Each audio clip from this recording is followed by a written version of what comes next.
اچھا سر، آج شبلی فراز صاحب کا کیس تھا، کیا ہوا سپریم کورٹ میں اور کیا فیصلہ ہے؟ بسم اللہ الرحمن الرحیم۔ آج ہمارے سپریم کورٹ کے کانسٹیٹیوشنل بینچ کے سامنے شبلی فراز صاحب کی پٹیشن پینڈنگ تھی۔ انیشلی ہم نے 4 پٹیشنیں فائل کر دی تھی، 2 عمر ایوب خان صاحب کی طرف سے اور 2 شبلی فراز صاحب کی طرف سے۔ دو پٹیشنز میں ہم نے الیکشن کمیشن کے وہ نوٹیفیکیشن چیلنج کیے تھے جس کے بیس پہ انہوں نے ڈسکوالیفائی کیا تھا اور ڈیسیٹ کیا تھا عمر ایوب خان صاحب کو اور شبلی فراز صاحب کو، اور 2 پٹیشنوں میں ہم نے ان کی D notification from this office of this opposition leader ہم نے چیلنج کیے تھے۔ ہم نے 3 پٹیشنیں وڈرا کر لی تھی۔ آج صرف شبلی فراز صاحب کی ڈسکوالیفیکیشن ریلیٹڈ ہماری پٹیشن پینڈنگ تھی۔ پشاور ہائی کورٹ میں وہ پٹیشن ہماری سینیڈائی ایڈجن ہو گئی تھی، ہم اس کے خلاف سپریم کورٹ آئے تھے۔ آج سپریم کورٹ نے اس آرڈر کو سیٹ اسائڈ کر دیا ہے۔ ہائی کورٹ کو دوبارہ ڈائریکشن دی ہے کہ ساری پارٹی کو سن کے پھر اس پہ فیصلہ کر لے۔ ہاں، اس بات پہ مجھے ضرور افسوس ہے کہ کل الیکشن ہو رہے ہیں سینٹ کے۔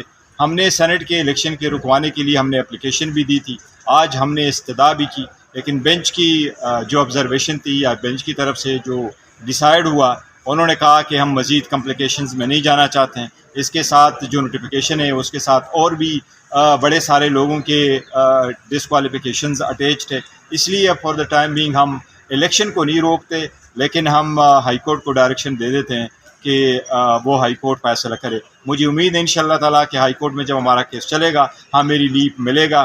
ہم نے وہاں ہائی کورٹ سے یہ استدعا کی تھی کہ الیکشن کمیشن کے پاس کوئی اختیار نہیں ہے کہ کسی سینیٹر کو کوئی ریفرنس چیئرمین کے آنے کے علاوہ وہ اس کو ڈسکوالیفائی کرے یا ڈیسیٹ کرے یا ان کو ڈی نوٹیفائی کرے۔ الیکشن کمیشن نے اپنے پاور سے ایکسیڈ کیا تھا۔ مجھے امید ہے انشاءاللہ تعالیٰ اس بات پہ ہم کامیاب ہوں گے کہ کانسٹیٹیوشنل پروویژن جو ہے وہ مینڈیٹری ہے۔ الیکشن کمیشن کے پاس یہ اختیار نہیں تھا کہ کسی بھی ہمیں سنے بغیر اور نوٹیفیکیشن کے ذریعے ہمیں ڈسکوالیفائی کرے یا ڈیسیٹ کرے۔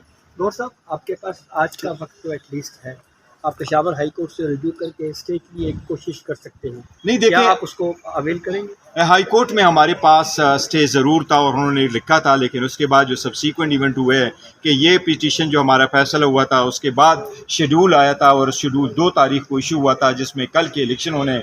آج ہی ہم الیکشن کمیشن کے سامنے نہ صرف یہ کہ سپریم کورٹ کے سامنے میں نے وہ شیڈول فائل کیا تھا، بلکہ ہم نے ایک انڈیپینڈنٹ اپلیکیشن دے کے بھی وہ شیڈول فائل کیا تھا، پھر ایک انڈیپینڈنٹ اپلیکیشن دے کے اس کے خلاف ہمیں اسٹے دے دیا تھا۔ جب سپریم کورٹ میں آپ ایک کیس ارگو کر لے اور آپ لوگوں کے سامنے آج اس پہ بحث ہوئی، اس اسٹے والے میٹر پہ آپ لوگوں نے دیکھا بینچ تھوڑا سا ڈیوائڈ تھا، اس لیے پھر جو میجارٹی کا فیصلہ ہے، لیکن اینی وے جج تو یہ آرڈر نہیں کرتے میجارٹی کیا، لیکن جو ریٹن آرڈر ہے اس میں نہیں لکھا، تو میرا خیال ہے الیکشن تو ابھی پھر ہوں گے، لیکن ایونچولی ہمارا اپیل ضرور سنیں گے۔ آپ یعنی پشاور ہائی کورٹ اب نہیں جا رہے اسٹے کے لیے؟ نہیں، ہم نہیں جا سکتے۔ اگر ہم جا سکتے ہوتے یا ہائی کورٹ نے سپریم کورٹ نے ہمیں یہ بات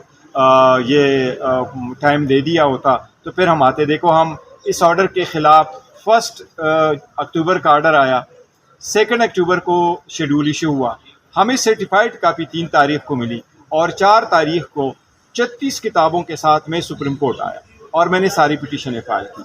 4 اکتوبر سے لے کے 27 تاریخ کے درمیان میں نے 3 اپلیکیشنیں فائل کی۔ ہر مرتبہ میں نے یہ کہا کہ الیکشن ہونے جا رہا ہے، پھر یہ انفرکٹس ہو جائے گا، آپ کائنڈلی اس میٹر کو دیکھ لیں۔ اور آج کورٹ نے بھی، ایک جج صاحب نے، جمال مندوخیل صاحب نے بھی آبزرو کیا کہ اس میں آپ کا قصور تو نہیں تھا کہ آپ نے 3 اپلیکیشنیں بھی دی اور آپ کا کیس نہیں لگتا، یہ تو آپ کا قصور نہیں ہے، پٹیشنر کی طرف سے تو آپ نہیں ایٹریبیوٹ کر سکتے۔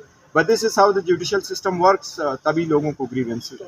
امیدوار کون ہے سر شبلی فراز کے علاوہ؟ شبلی فراز صاحب کے علاوہ پارٹی نے خان صاحب کی جو ہدایات ہے اس کے مطابق ہمارے خرم ذیشان صاحب ہے۔ کل الیکشن ہوں گے انشاءاللہ تعالیٰ، ہم ذیشان صاحب کو پھر کامیاب کروائیں گے انشاءاللہ۔